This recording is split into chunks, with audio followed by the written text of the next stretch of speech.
Hey all, and welcome to today's Reinhartz Rundown, where we will be talking about cannabis, a hot topic nationwide and certainly within the healthcare industry. Last week, we reviewed the causes of COPD and we hashed out which patient populations were most at risk of biomass fuel exposure. We'll drop that link in the notes section if you want to check that out. Okay, so it's spring of 2022 right now. Across the United States, we know that about 36 states currently allow medical use of cannabis. About 18 states have legalized cannabis for recreational use in adult populations. From a therapeutic standpoint, we have a growing number of health conditions with evidence of cannabis clinical benefit. And it would be expected that several more states are going to legalize cannabis either for medical or recreational use this year. That being said, as more patients utilize cannabis products for conditions like MS, glaucoma, pain management, seizure disorders, insomnia, the list goes on and on, more of us want to know, can cannabis cause COPD? The short answer is that cannabinoids or cannabis itself really are not thought to cause COPD, but that smoking anything can.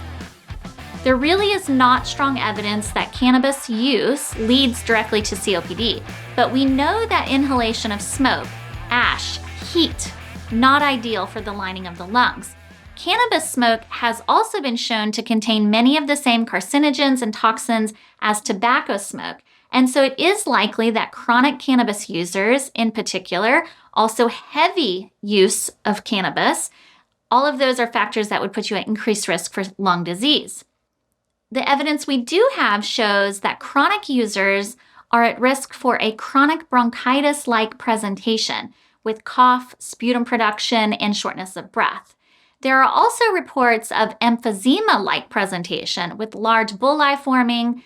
These are air pockets in the lungs or in that space between the lungs and the chest wall.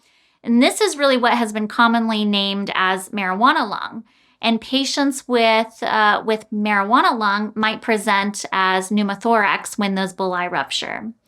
The other consideration here is the route by which cannabis is administered.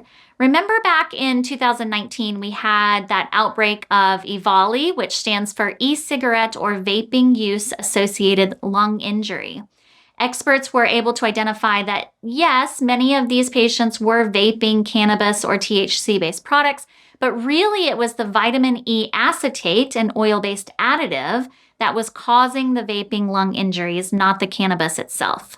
So the point here is that the route of administration of cannabis is critically important, and that lung injury is possible with smoked cannabis, especially with chronic use or heavy use, and especially in patients who have both cannabis and tobacco use histories. For COPD patients with a true need for medical cannabis use, we would want to avoid inhalation and explore other routes of cannabis administration. That's the Reinhartz Rundown. If this video was helpful, make sure you hit that subscribe button for our next update.